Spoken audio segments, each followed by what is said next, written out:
அஸ்ஸலாமு அலைக்கும் உறவுகளே. கடுகளவு பெருமை இருந்தாலும் அவர்கள் சொர்க்கத்தில் நுழைய முடியாது.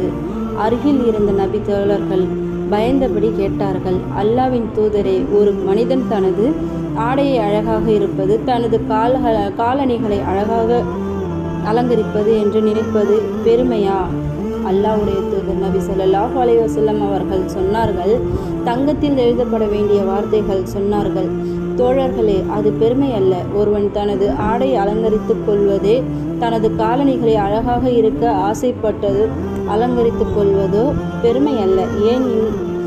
ஏன் இன்னல்லாஹ ஜமையுல் இவ்வுல் ஜமால், அல்லாஹ் அழகானவன், அழகை அல்லாஹ் விரும்பக்கூடியவன். சுபஹானல்லாஹ். பெருமை என்பது சத்தியத்தை மறைப்பது, மனிதர்களை தரைக்குறைவாய் பேசுவது தான் என்று நபி ஸல்லல்லாஹு அலைஹி வஸல்லம் அவர்கள் சொன்னார்கள்.